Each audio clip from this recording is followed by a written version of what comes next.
Hi guys, welcome to another episode of Tea with Elsa. Today we're joined by the lovely Kanita, who is the co-founder and CEO of Browniegod, who started her business from her own kitchen, from a two-man team to now a company of 15 people with 1 million followers across platform and 70,000 Browniegod customers. Kanita has been backing Elsa since the inception. Her dedication to giving back to the community is as strong as her passion for business. So let's brew up an insightful conversation with Kanita. Thank you so much for joining us. I guess it's always good to start. You are the owner of Browniegod. Yeah. A place where we like to start is the inception, how that came to be. Yeah. So if you don't mind just giving us an introduction to how you started with Browniegod, what made you want to start that, and then we can kind of take it from there. Yeah, so I co-founded Browniegod with my brother, but in the beginning it kind of just started with me and my mum in a kitchen just making brownies. The idea was, so I dropped out of uni. I was in my second year doing film studies and I was working in television, and then I turned around to my parents and I was like, Mum, Dad, I'm dropping out to work at a bakery. There was mixed reviews from my parents. My mum was supportive but scared. At the time she was really supportive. She was like, I don't think you should have gone uni to begin with. I've always wanted to start a business. I've always enjoyed baking. And then, my dad was just a bit concerned. Am I dropping out of uni and then doing nothing, essentially? But I was very determined. I had an idea. I had a plan. Not so much an idea, but more of a plan. Yeah. So I left uni, worked at a bakery to get some experience, to see the industry. I knew how to bake, but I didn't know what happens behind the scenes. And then after being there for a while, any suggestions that I had, they weren't really being taken on board. I had so many ideas. I wanted them to apply, but I was quite young. I was like 19 maybe. Yeah. So obviously for them, it was just like, okay, cute, but let's keep it moving. So I think after a while, I just decided, okay, I just need to leave and start something. So I was telling my brother ideas. I did like a really crappy PowerPoint presentation for him. I was like, Janice, I have this idea. What do you think of it? And I was showing him, my idea was initially these, so obviously makeup palettes, you've seen makeup palettes, different colors in boxes. And my idea was to have cakes in the boxes instead and have them be different colors like a makeup palette. So it was drawing inspiration from the beauty industry. And I showed him that and he was like, why do you want to do cakes when you love making brownies? When I was at the bakery, that was my favorite thing to do. And he was like, it could be a bit of a challenge. Brownies at the moment are quite boring. We can make something fun out of it. And then that's where Browniegod was born. We gave it the name Browniegod as a joke. We were like, we'll change it to something more serious, something a bit more professional. But then it just stuck. And then after a while, so I started on TikTok. I was posting videos just showing how I make the 2 orders that I have a week. I didn't have that many. And then they started gaining traction. Just the little videos like me scooping out Nutella behind the scenes. And then with that, we had a viral moment where for Valentine's Day, we had like 200 orders in one day. And it was me and my mum in the kitchen. And she just called everyone she knew. I was like, we need some help. So if you know anyone who isn't working tomorrow, bring them in so they can come and help us. And after a month of doing that, it turned into 2 months of doing that. And our house was no longer a home. It was inhabitable. There was boxes everywhere, in my bedroom, on top of my closet, in the kitchen. It was very frustrating to live there and work there at the same time. We decided to take the plunge. Asked every family member that we knew, can you loan us some money because we want to get a commercial kitchen? And then the rest was history. Wow. That's a great summary of how you got there.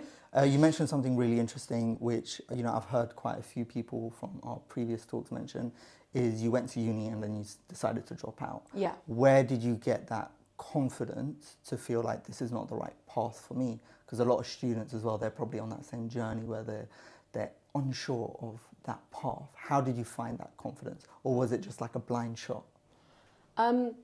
So to be honest with you, when it came to dropping out of uni, the first year after that went by, the seed was planted.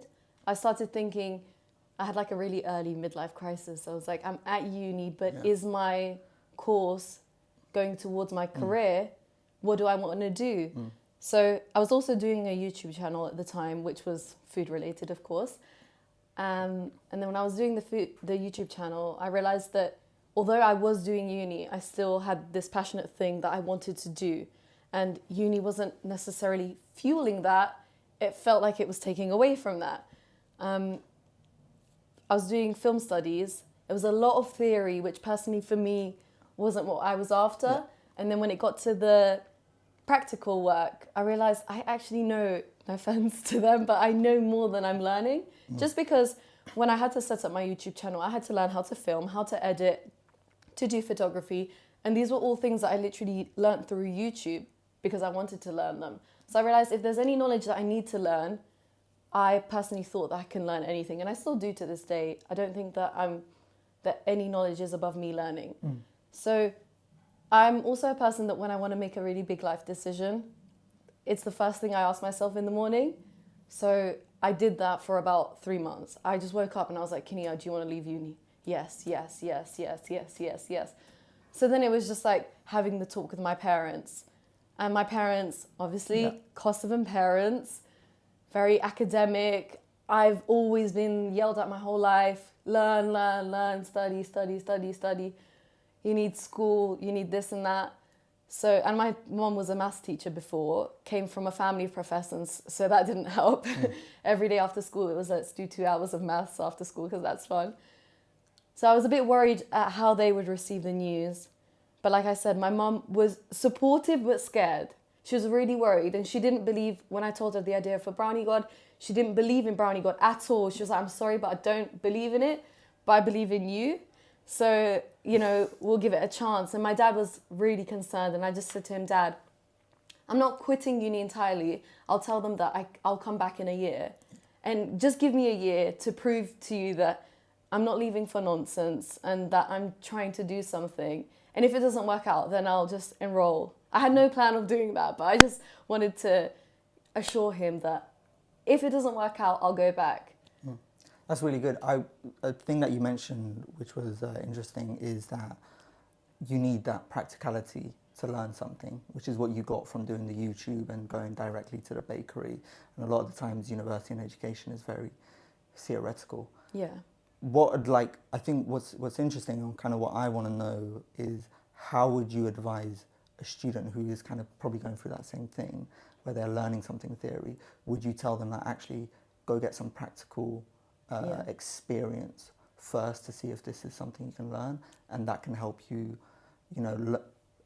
improve your learning of something? Because I'm sure you learned a lot quicker as well when you were doing the videoing and you were learning everything by yourself, and then you could apply that theory. Because sometimes I find as well, theory without the practicality makes no sense. Yeah. And I think a lot of times like universities or education misses that, where you're learning the theory but you have no idea where it fits in because there's no practicality.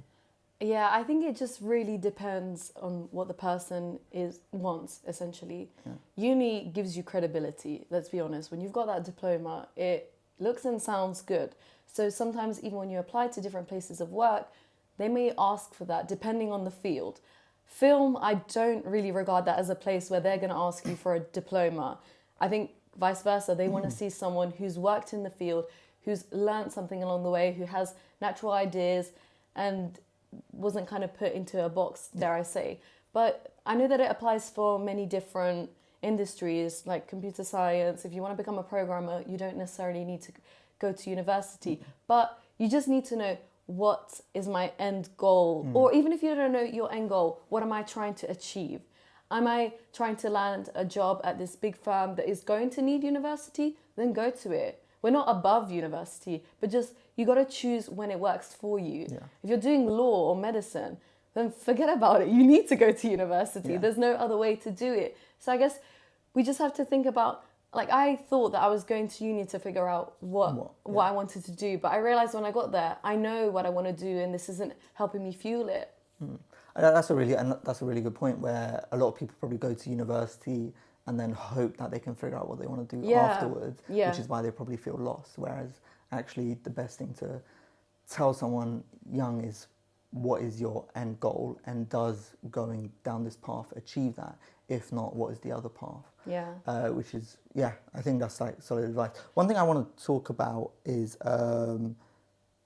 with Brownie God, you mentioned that you utilize the makeup industry Yeah. in terms of getting inspiration. But one thing I've seen, or the bakes I've seen, is a lot of that social aspect where you do the bespoke stuff. Yeah.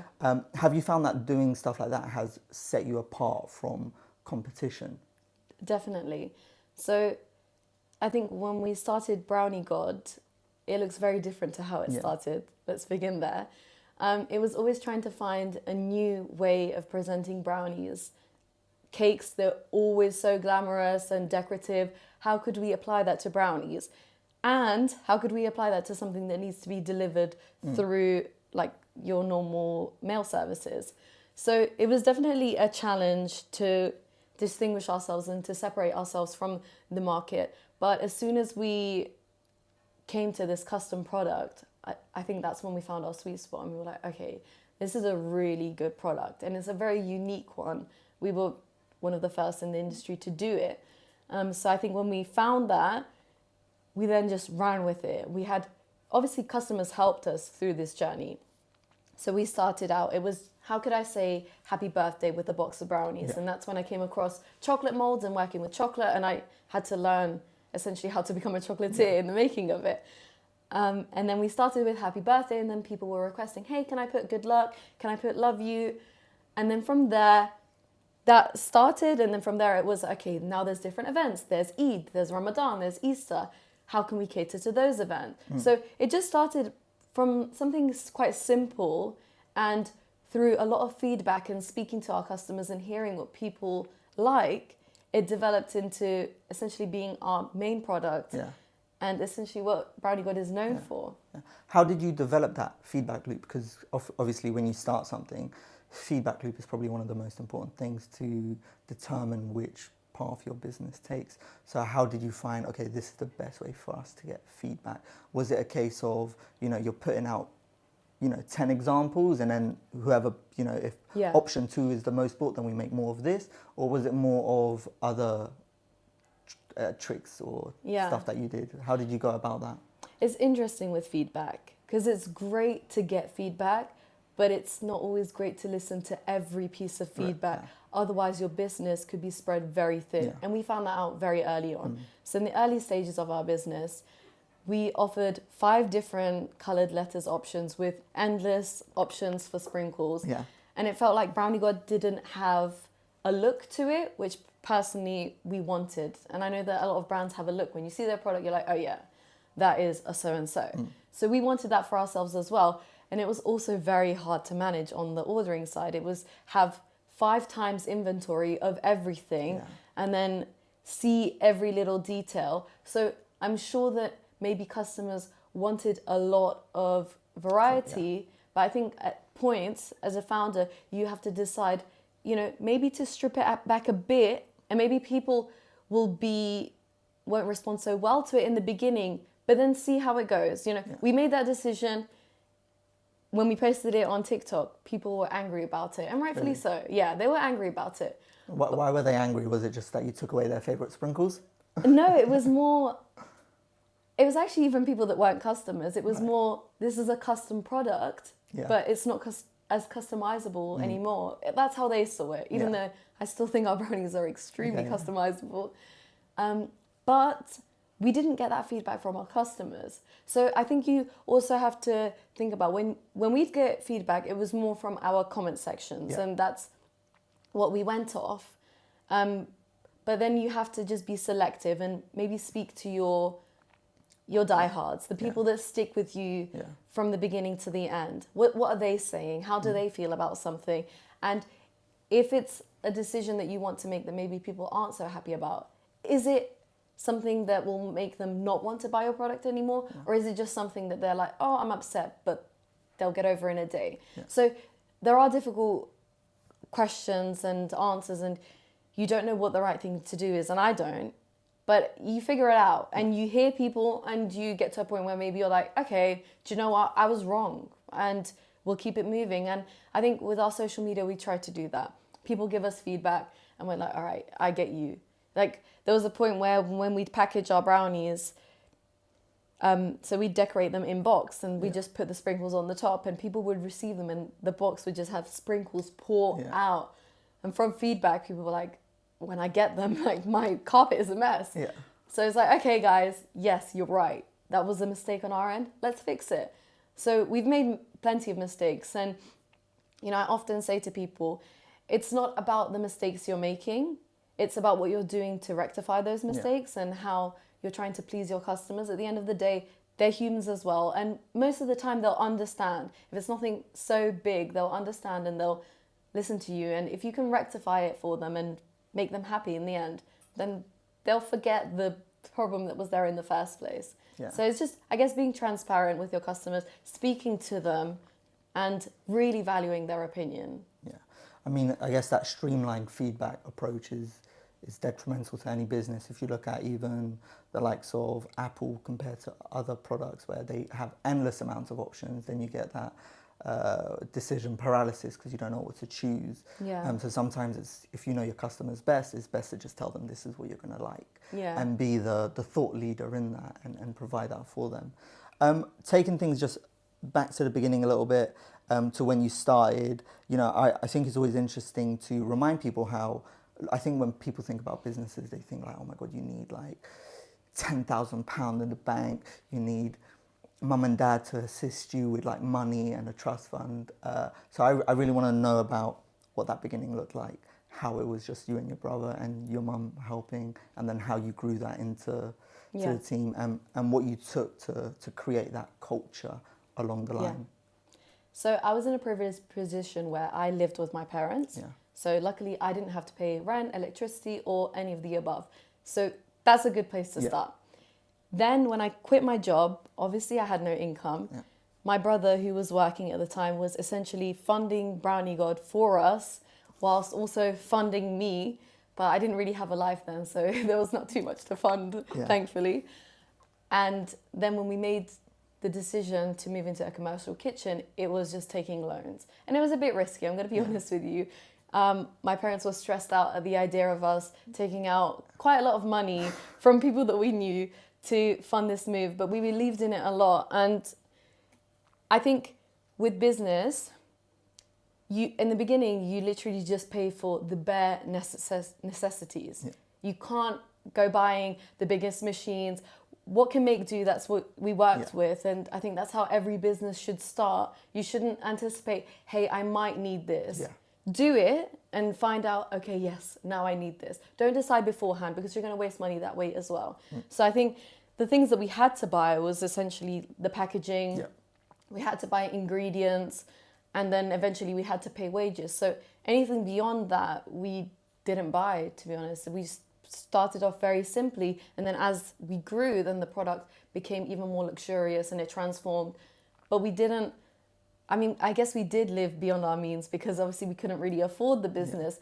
But in terms of luxing out, we didn't do that. You didn't take on extra costs that you didn't need. No, we tried to keep costs at a bare minimum. Otherwise, we wouldn't have survived at all. And we didn't want to go down the route of having an investor.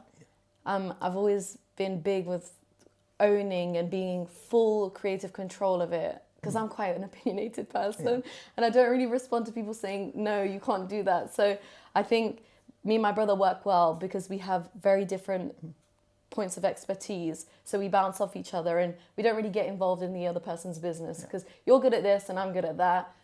We give each other feedback, but we work well like that. Yeah, that balance between co-founders is also very important, where it can assist in workload as well, because there is a problem sometimes where people think that they can run a business by themselves. And if you look at the history of all your businesses, there's always another person there, maybe not in the spotlight, but in the background working. Because it probably feels like that with you, where you're in the spotlight and your brother's in the background. What is that relationship like? Do you look after more of the marketing, that sort of things, and does he look more after the logistics? How do you guys find your balance? So naturally, I'm more in charge of product, kitchen, marketing. but he does have a lot of influence in that as well. So my brother's quite artistic and he has a good eye for stuff. That's why I went to him in the beginning. So I come up with the base, he helps me build on it, and then I kind of refine that and we've got something. And then with him as well, he does other, because there's obviously many different things when it comes to marketing. He manages our team members that work, what's it called? Remotely. Yeah. Our team members that work remotely, he manages them. So when we do like email marketing, so finances, accounting, that's more on him. And he thinks about business growth. Yeah. So when I started and still now, I kind of think about, yeah, we can do this, but I don't think so long term. And he kind of creates those plans for us, which is really helpful to have. It's good to have structure and it's good to have, okay, we're working towards this more than just it being out in the air, like how I maybe would have done it. Yeah, no, that structure is probably like very important, because similar to what you mentioned about your own personal growth, is if you know where you're going, it's a lot easier to decide what path you want to take. And so even for a business, if you know where that business wants to go, whether it's franchisee, whether it's privately held by family, whether it's something else, at least you then know what options to take. You also mentioned a really good thing, which is that you want to keep things 100% owned. Because if you have a private investor, it could dilute your influence in there as well. One thing, you know, I've always noticed from talking to startup founders is they're so focused to find investors that they dilute their own influence, and then that their product doesn't become their own anymore. How have you ensured, you know, from a financial but also a cultural perspective to keep that structure and that influence? Like, are you making sure that, okay, we know that we need to hit these cash flow months, you know, every month? Is that the structure you have in place? So I think for a while it was just, let's just float. Let's just float and not sink. So we didn't really think about, were we hitting our, you know, monthly goals? We didn't even have goals. The goal was just survive. And then now it's changed. Now it's, can we become a bit more efficient? Because scaling our business, I didn't know this, and I'm glad I didn't know this because maybe I wouldn't have gotten into it, is difficult. It's a very difficult business to scale. And we found this out through now 4 years of doing Brownie God. So we've just been, why have I lost my train of thought? What did you say again? Say it again. About finding that, you know, if you want to keep your influence within privately held, are you making sure you just have enough cash flow so you don't have to rely on getting other investors? Yeah, thank you. Okay, so I think another thing is, it kind of goes back to what I said. Now we have machinery that we use, and that in the beginning I said to myself, oh, it would be great if we had this. We only buy them when we can afford them. And I know that if we had maybe investment, we could have got there quicker. And it's not to say that having investment is the wrong thing to do, because I think with investment, it's a bigger pie, a smaller piece. But the other option is just a smaller pie. So you never know what the right thing to do is. But I think we've just gone based on what our heart is telling us. And we're doing this self-funded for now. And I just can't imagine ever wanting to bring someone else in. But maybe someone else would fit in. So I don't know about the future. So I think it's just deciding when we get to a point where we can afford things, then buying them. And now, obviously, we're becoming a bit more profitable. We're able to make bigger investments. Another thing that we've decided for ourselves that isn't so fun and glamorous is to pay ourselves much less. We pay ourselves less than our employees, and that's not a really fun decision to make, nor the decision that people expect founders to make. They're like, oh, like, go buy a Chanel bag at this point. It's not like that. If you want to grow your business, maybe for other people, if they have more cash flow, if they have a bigger revenue and bigger profit margins, maybe. But for us, and I like a big shout out to my brother for this, he's always been very humble, and he's always said, Kanita, this business is our priority. We're in this now, and the business is the priority. We want to grow the business, and then it will come to, you know, growing us. And to be honest with you, like, if we need more money, then okay, we can take more money out of the business. But we're also trying to tell ourselves, live within these means. Do you actually need more? No. Then let's keep the business running and doing well. So, I think we just decided that we're investing our time and our love and our money into this, and then hopefully we can reap the rewards. Like we're not struggling, but it is a bit of a sacrifice, especially when you see people around you. Like I'm 26. Some people I know are more established in their fields, and you can get caught up in that cycle of like, I want to do something really glamorous, and but you also then have to know your privilege and know how good you've got it to then just be like, okay, calm down for a second, because you're not struggling, you're doing great. Let's chill. Let's not look at the stars and be like, oh, I want to be like so and so. I mean, that was a great answer to the question. From one, if you're looking for an investor, you have to make sure that they align with you. Maybe in the future that could make sense. And then two, which I think is another important thing that you mentioned, is that lifestyle inflation. Do you actually need that? It's like, do I need the Chanel bag? It's like, because you might see people online and it's like, oh, they got business and they're XYZ. But if you look at, loads of people who have set up successful, they're willing to understand that their business is the asset. So all that investment goes into that business, and then in the future they can take it out later. Maybe if I didn't have my brother to give me that guidance, I would have been very tempted to just be like, let me dabble in this. Chanel handbag, Gucci sunglasses on this right now. Maybe I would have. I'm not above it, but it's really good. When it comes, going back to the co-founder, it's very good having different qualities when it comes to having a co-founder. And I didn't know that, to be honest. I just decided, hey, I want to work with my brother. But I was very fortunate that it worked out. And people always say, don't mix business with family, with friends. And we did. We very much did. It's like mum, brother, dad.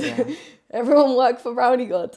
But it worked out for us. And it doesn't need to work out for everyone. You just need to evaluate yourself and the people around you. And I think people know more or less, could I work with this person? Of course. So, it's good to just have that person. Sometimes my brother would be like, oh, let's start doing this. Let's not do just brownies. And I'm like, no, we're doing just brownies and seeing how far we can take this. Like, how creative can we get before we're like, okay, we've hit our peak. So it's always good to have someone that's going to check you, because sometimes, you get caught up in these cycles and you're like, your mind goes elsewhere, and then that having that co-founder that's like, no, come back to reality, let's focus on this, is so valuable. It's so good to have. You mentioned your mum and dad now work for you. How is it, probably going from a relationship where they're telling you off not to come home late, make sure you do your homework, to now you're probably giving them orders on make sure you mix that batter well. So how's that relationship like with working with your parents them also being invested in your business, I'm guessing, because they want to see it succeed because you're their kids. I'm fortunate my parents don't have a big ego in being like, how dare you tell me what to do? And we don't have like a very, of course, you do this relationship. They've been super supportive. They've helped me out a lot. And I think, to be honest with you, maybe it goes back to our customer mentality, but I feel like I owe them the world, personally. I feel like they deserve every bit of success that I have. They deserve to share it with me. So even the business is divided equally between my mum, my brother, and me. Maybe the work isn't divided equally, but the sacrifices that they've made, they've started their life over 3 times, moving from different country to country, and then still giving us everything that they've given us. I just feel like I want them involved. My dad isn't fully involved, but I want him to be. Like, I want us to work together, and I enjoy that. And if we succeed, we'll succeed together. And I personally love it. And kind of a personal question, but I think it's always interesting to know, is what did your mum do before working with you? Was she like doing other jobs as well? And then was this like, perfect, I get to work with my kids now and like get to enjoy that? So the funny thing is my mum was a television producer before working in Brownie God, and I was her assistant. So you could call me a bit of a nepo baby in that aspect, because I got to work in that field because of her. Although I do think I deserved my place there. I've been working with her for years. I started working since year 5 as a television presenter. So my weekends were not like an ordinary child's weekends. I would go to shoots with her, help her set up, help her clean up, do everything. And I enjoyed presenting just because I was very confident as a kid. And I was like, I want to be in front of the camera. I want to be cool. So I've worked with her for a very long time to know that it works. And we bounce off each other well. And yeah, so I got a lot of experience from working with her, and I learned a lot from working with her that now it just felt like natural to. And she's been working her whole life, maths teacher. She's got 3 university degrees, got a master's. So I think it's also just having that influence in my family. My dad's the same, he's always been working. I think just seeing them, then me and my brother naturally wanted to be like them without even thinking about it, if that makes sense. Yeah, that work ethic was probably passed down indirectly without you even realizing it. I did have a question. That was it. You mentioned you've been doing this film stuff. Your mum was in it. You then studied it. It's actually quite interesting to see that it's also transferred into Brownie God, sort of indirectly with the whole success of your social media, from TikTok to Instagram. What made you want to decide to build that personal brand online rather than just sticking to making the yummiest brownies and also going down that route as well? Yeah, good question. So when we made our Instagram page for Brownie God, I was like, okay, now what? Why aren't people just ordering? Yeah. I think we quickly came to realize that obviously we're going to have to market ourselves for people to come across Brownie God. We didn't have a store or anything like that. We did end up getting a stall, and then COVID happened. So it was 3 months, and then we had another one coming up, and then that was over. So then when COVID happened, it kind of helped our business steer in the direction that we're in now. We were strictly then became online and just marketing ourselves online. So it was maybe not such a strategic decision. And I know people maybe want to hear that, yeah, she thought that far ahead, but I didn't. It was, my brother was like, jump on TikTok, just post videos. I was like, Janice, it's like just a bunch of 14-year-olds. Like, what am I going to bring to this app? He was like, just post something. I was like, okay, cool. I'll post something. And lo and behold, it worked. And I didn't think that we'd even get customers from TikTok because the user base was so young at the time. But I guess they were like, Mom, buy me this, Dad, buy me this. I don't know how it was at that time. Nice. That's really great to see. I guess social media having an influx effect on, the business as a whole. What have been, based on everything we've talked about right now, what have been some of the key challenges that you've probably failed but have learned the most from? Because we hear a lot about, this is how I succeeded and this is what I learned from my success. But I think what's interesting, this is something my mum always says, is learn from other people's mistakes. So what are mistakes you've made that people could learn from? Yeah, good question. I think that first year of Brownie God, I spent a lot of days just crying because things were failing so much. I think one of the early mistakes we made was when we bought packaging. So the more you buy, the cheaper it is. Of course. And we decided, we've bought 250 to begin with. We wanted to introduce a new style of presenting the brownies with inserts, like we have it now, but it was just a bit different back then. So then we were like, okay, let's buy 2,500. And we made that commitment, and our boxes, we sent our first batch of orders, and everyone sent us a picture back saying, hey, the insert ripped, the brownies are a mess, they look rubbish. So we now have 2,500 boxes. Are they still there? We recently gave them away, actually, because we couldn't do anything with them. But at the time, we just had to make do. We were like, oh my gosh, we've wasted all of this money on boxes. Yeah. We committed way too early. And then we ended up having to put 3 inserts together with a glue gun. It would take us 2 minutes just to make a box, because we'd sit there with a glue gun trying to reinforce the inserts, cutting up cardboard to try, and it was very DIY. Yeah. It was like, how can we make this work? Because we bought so much of it. So I think it just goes back to, don't invest in things you don't need. Don't think too ahead. Your business is going to change. My products don't look like how they did in the beginning. I always say it was such a blessing that we couldn't afford more.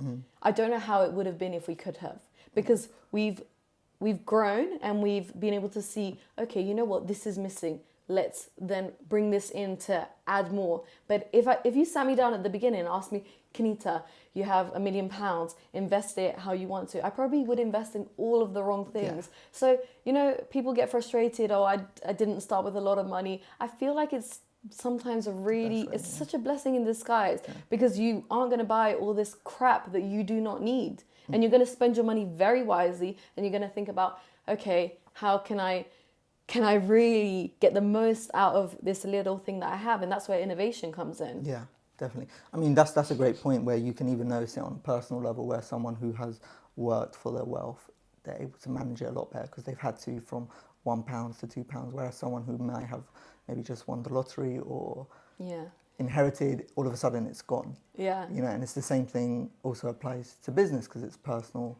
management. The other thing that I think is really interesting that you mentioned is that, and a point that I took away from it was, you need to also, when you're doing these new things, instead of committing wholly to it, you need to commit a portion of it. So testing to see if these new packages work and if they do, you know, actually suffice with what you want. And then if they don't, then you can take them back. Whereas if they do what you did, where you commit to like, yeah, we're going to do this, this is going to be the new strategy, we haven't necessarily looked too deeply into it, it's actually going to take a lot of your own resources away, such as time. Talking about resources and managing those resources, how have you been able to manage your time? How do you find the best way to manage that time? Is it ad hoc, or do you go, okay, this is how my week looks like and this is what I need to get done? Yeah, so I think when it comes to managing time, it's about deciding what is priority. I think that my to-do list usually has so many different projects and so many different tasks that I'm 100% not going to be able to complete.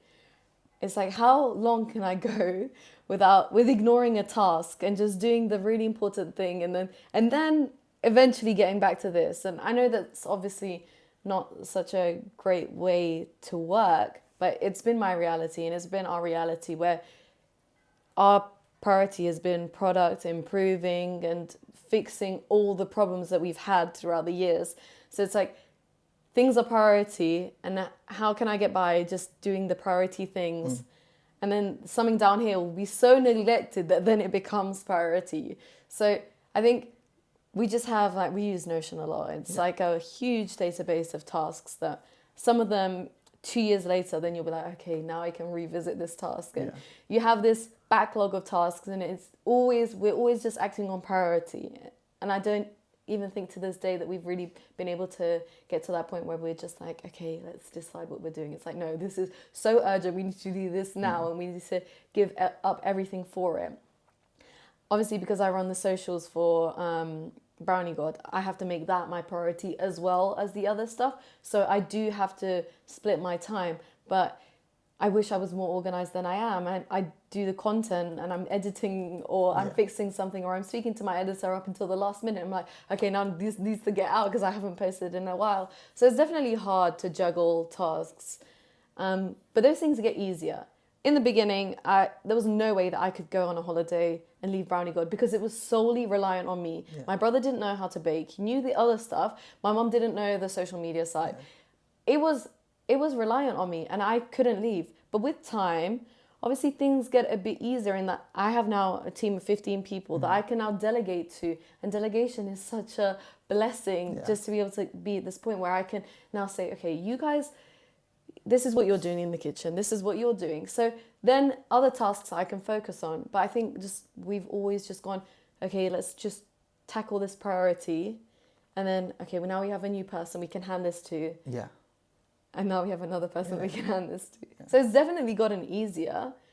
You still have a lot of work and the work just changes, but it does get easier in my opinion. Yeah, no, I think that's something that you learn a lot from any founder. It's that you need to delegate those smaller tasks, which they do need doing, but they're a bit of an annoyance. Yeah.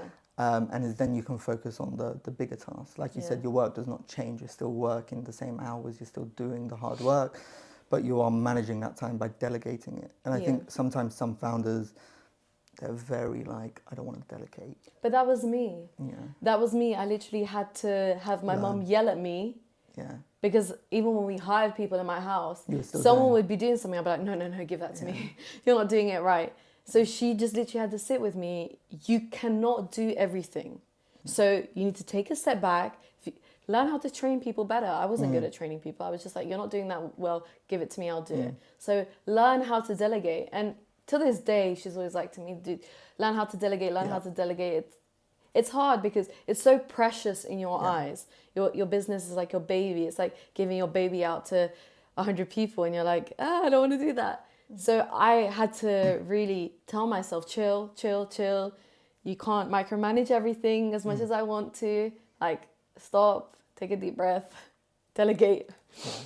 And when you got to that point of like wanting to delegate, what made you, I guess, find it easier? Was it the case of like, okay, if I allow these people to do this, was it a case of a mental shift, realizing that this is outside of my control? I need to just, what can I control versus what can I not control? With the case, like your mum said, focus on delegation and being better at delegating, whether that is training someone, that's something you can control. It can take up, maybe 6 hours of one day, but it saves up. Was that sort of mental shift you had to take, or was it something else that made you realize, okay, I need to delegate? Or was it maybe that you didn't go on enough holidays? What was the thing that made you? It was just physically, I couldn't do everything by myself. So then obviously you have to get to a point where you have to accept that someone is going to need to help you. You're going to have to employ people. When we had the first Valentine's Day orders come in, can Kanita do 200 boxes by herself for the next day? No, she can't. So it was like, let's be real. I can't do this by myself. So let's bring people in. And I think for now, it's more I sit with my brother and we talk about what can I delegate, or what do I absolutely need to do? Where am I the most valuable? So it was quite interesting. I saw this video and it really resonated with me. I started Brownie God making the brownies and all this stuff. But that's the thing I do the least now. I'm barely in the kitchen, and it was the thing that I set out to do, and it was the reason that Brownie God started. And now I just don't even do that because I'm always doing other stuff. So I think it's, where can I be replaced in the business? I can be replaced in the kitchen. And now we just have those conversations with my brother. Where can we be replaced, and where can someone do our job for us? And probably even better, because there's people that have different expertises. And there's maybe parts of the business where we're very passionate in doing ourselves. So I think that's how we go. That goes back to how when you started your baking career, where you started and you're like, I've got these amazing ideas, they weren't letting you do that. Whereas now you're in their position where it's like you're now hiring people, and it's about hiring those people who do have those better ideas. 100%. And I think part of being a good founder or business owner is you need to like destroy your ego. You can't. I think a lot of people let their ego. I've seen it countless of times. I'm sure you've seen it, where it's like you've seen people let their ego get in the way of delegating, of realizing that your time is more valued elsewhere. It doesn't need to be here or there. You can just focus on actually sustaining the business, making sure it's sustainable, which are all great points. One thing I did want to also just talk about is more, I guess, on similar to social media. Do you do much collaborations, partnerships? You guys are very, I know it's a bakery, but it is sort of very social, very interactive. How do you get about with doing those collaborations? Do you choose someone who is like a good brand fit, or what is the best way that you found works for you guys? So we do collaborations. I would love to do more than what we currently do, because we only do it on quite a small scale. We work with different foodie influencers, we work with trendy influencers. So I would say that we don't necessarily have a fit for who we want to work with. We just find someone that we think is fun. We sometimes just work with people that aren't in the food industry, and we're like, we're going to send you a box of brownies maybe for your partner, and that contributes to us because, for instance, we had this influencer once take a video of her boyfriend's reaction to a brownie box, and that went viral, and that was very helpful for us because it wasn't necessarily us saying, hey, here's Brownie God, buy it, it's amazing. It was someone else saying it for us. And if you can get people to do that for you, that's great. People listen to people, not to a business. So we do definitely work with influencers, and we do collaborations, and we love doing giveaways with different brands. We kind of just go on gut instinct. There isn't necessarily a strategy of who shall we pick. We're like, okay, we love this person right now. Let's just speak to them and see if they want to collab with us. Yeah. Have you found that when you are doing these things, you're kind of building that tribe of Brownie God diehards? Because I'm sure there is that where you know, like, okay, these people are diehard Brownie God, you know, fans. They are our brand ambassadors. You know, have you done much work to cultivate that tribe, or has it been like you've said, it's just been gut instinct? We've just been going about, and then that tribe has been formating in itself. Yeah, so I think when we're working with influencers, one statistic we heard is people, when they see a product, they have to see it about 7 to 10 times before they even make a decision before buying. So I think when we work with people, we kind of want it to be a long-term thing where we, you know, pop up in their personal life. If they celebrate Eid, then here's some for Eid. And we're there for their different occasions. If someone's now pregnant, here's a brownie because you're pregnant. So we also enter these relationships not really expecting too much from people. Unless you're paying for collaborations, which at the moment we don't do and we'd love to do in the future, then you can't expect too much. But we do it, we send people products, and kind of if they feel that they want to post it, we're very grateful for it. And most of the time they do, because they enjoy the product. And then people are like, oh my God, they ordered from Brownie God. And it's just nice because then our customers see, or potential customers see, that, okay, like we've got a backing, we've got someone that says that it's good. Now maybe I'll make that decision to, you know, buy something. Or maybe they won't. You know, we have people that are like, oh yeah, I followed Brownie God for 2 years and I finally decided to buy something. That's great. Like, thank you for being there for the journey. Even if you don't buy, just be here with us. Like, that's fine with us. Yeah. Where does the future lie with Brownie God? What are the goals within the next year, 2 years? I know you mentioned sometimes you guys just go on a whim, but I'm sure now you guys are at a good position where that foundation is built, and you can kind of think about what the next 5 years, 2 years, 1 year look like. Is there any projects in the work, you know, that we get a sneak peek at Tea with Elsa? So we are actually moving kitchens, which is something fun that's in the work. You heard it here first, guys. Yeah, that's true. We're moving kitchens to a much bigger unit. It's such a nice place, and hopefully it'll be great. It's very spacious and got big windows, so it should be really fun for doing content in. And we also want to start doing this more collaboration stuff, bringing people into the kitchen, like having like a day at working at Brownie God, like bringing your favorite influencer and them just creating their own brownie. That's something, that's kind of also why we wanted to move. We wanted to move into a nicer place that we can start having these other interactions with people face to face, not just through the internet, but they come in and they get to see the process and maybe document it with us. Like, we think that that's like something really fun. Also, just we do a lot of events now, and now the chocolate icons that we put on our brownies, they're created by us. Before, we struggled to find, for instance, for Eid, there was no chocolate molds on the market for them. For Diwali, it was very difficult to cater for people because these products didn't exist. And it was like, I'm not going to wait for someone to create this. So we created them ourselves. So we've just been trying to really build on that. We want people to feel like they can get a gift for absolutely any occasion, whether it's a nose job, or whether it's Diwali, whether it's a birth, whether it's breaking your leg. We want you to think of Brownie God as they've got something for everyone and for everything. Yeah, I've seen some of the Brownie God. There's some crude messages on some of them, which is, you know, I think I was looking at one of them to buy for someone, which is, they are very, very funny. Kind of coming, I guess, to a sad end, but what are, I guess, three things that you've learned along the way that are key attributes to your success? And this could be anything from whether it's learning, taking action. What are the 3 things that you guess you've learned along this journey? Because your journey does seem, it's very natural. It's that, oh, there's a problem, let me fix it. Oh, there's this other problem, let me fix it. But what have been the things you've learned the most? So 3 key things. I think the first thing that I've learned is ignorance is bliss.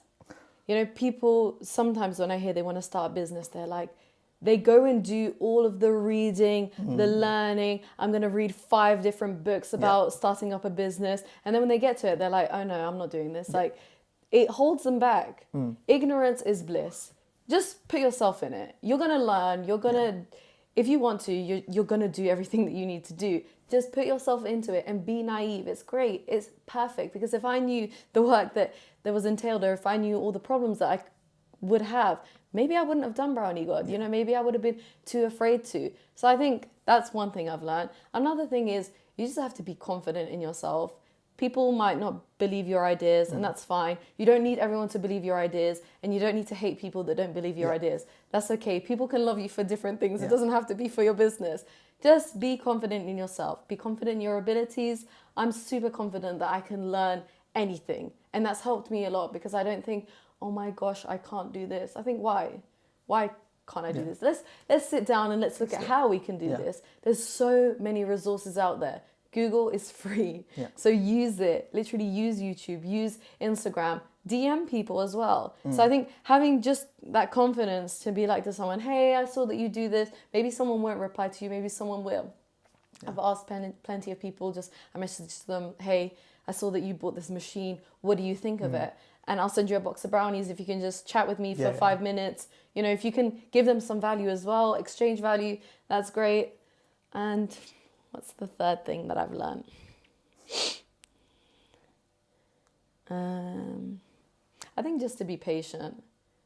To be honest with you, I thought that I would make it by 24. I'm now 26. And that definition of making it has changed throughout time. So I think have a good goal and intention in mind. You know, the goal shouldn't be, oh, I want to be a millionaire. Like, the goal for me with Brownie God is I want it to be extremely inclusive, and I want it to be global, and I want people to look at Brownie God and think, I want to get this for everyone and for every occasion. Have that good intention in mind, and then people will follow you along that journey, and they'll support that intention, not the intention of, hey, I want to buy 10 bags. No. If you start with the wrong intention, then you're going to end up in the wrong place. The last 2 points you made, I really like. The asking for help is, I think, something that a lot of people get really scared of. I was too. And it's so silly because, quite frankly, a lot of people like talking about themselves. Yeah. Like, the most successful people, if you just go up to them and be like, tell me about yourself, they'll be like, oh my God, let me come over like for free and tell you about how amazing I am. And within that, I'll give you some advice. Like, so I think that's one of the most irrational fears to have, is asking for help, because people will help. So, and those people that do help, they're people to keep around. And then I think the third point you made is about the right objectives. The point you made about monetary gain as having an objective, you've seen, I think everyone's seen, where when people start a business for the sake of just making money, they fail. Why? Because if it doesn't make money, they can't put up with the struggle. Whereas if the objective is, oh, I actually believe in this product I'm making, I believe I can do it, I can take 2 years not making enough money, I can sleep on the hardwood floor. And that sort of mindset is what separates a successful founder and business to some of the others. And I think those two last points are like some of the great, one of the top advice that I would also give people is that, you know, make sure your objectives align. It can't just be monetary, because monetary is not, if you're not making money straight away, you're going to be upset. You've set the wrong objectives. And the other one is ask for help. You can't do it by yourself. Co-founders, family members, ask for help. It's okay. Take as much advice. People that love you will help you as well. Oh, yeah, everyone's willing to help. If someone came up to me and asked me, hey, can you help me? You do it. Unless you're my direct competitor, then I might be like, you might I can help you. Can help you a bit, but not too much. I'm 100% willing to help. And if you just start from yourself that you're willing to help someone, someone is willing to help you as well. Of course. If it's your direct competitor, you'll tell them about that 2,500 boxes you got, and you'll be like, this is going to be the best investment they made. No, I would never do that. But I might have to be like, sorry, but I can't share too much with you. And then I guess one of the final questions I always like to ask my guests, being an avid book reader, and I think we've got some avid book readers here as well, but what is a book, or it doesn't necessarily have to be a book, maybe it can be a podcast, maybe it can be like a TED Talk that you have listened to, read, that has inspired you the most? It doesn't have to be a business book, because I know everyone likes different things. I think one book that I just liked in general I don't know what the author is, but it's called the Book of Habits. Okay. And it just tells you about how it actually goes into advertising, and it talks about how habits are created. And it's just it goes further than just explaining, break a bad habit, because I kind of read that book with that intention, but it tells you about how even with consumers, how habits can be developed in that way. And it was just really interesting to hear how our mind works. And I thought that was quite inspirational. And it really made me think about how certain products are part of people's habits, and how did they manage to just become a person's everyday thing. Yeah. So I think that book was quite inspiring. Business books are always fun, and self-development books are always fun. But I think just don't read too much of them, that they scare you from doing something. Yeah. It's amazing advice and amazing people are writing these, but don't let them scare you from them getting in the thing that you're doing. Yeah. I've always said, when it comes to those self-help business books, is you just look at the source where those books got their advice from, and that's all you need. So even if it's a case of like accounting books, you only need one accounting book that will explain everything. And then the other stuff should be filled with things that actually inspire you, whether it's history, philosophy, or X, Y, Z. But books are really good. You want to, sometimes, like my fiance does this, and it's such a good thing that now I'm trying to do from him.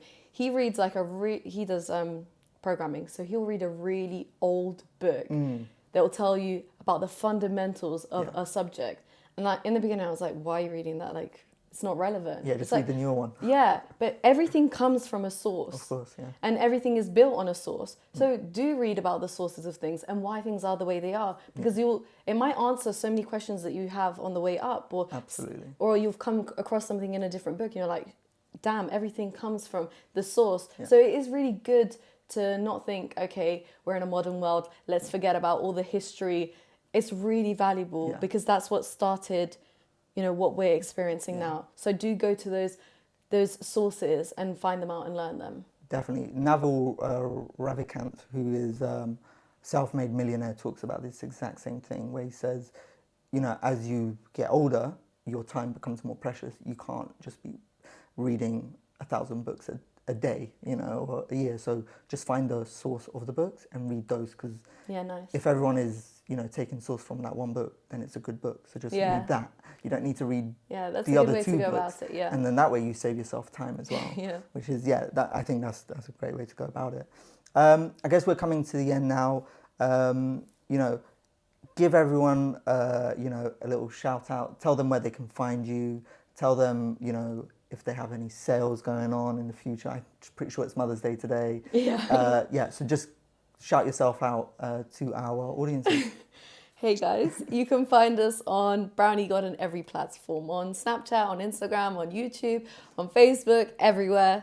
If you don't want to purchase, you don't have to. Just join us for the journey, because we love having people there to tell us what to do and what not to do.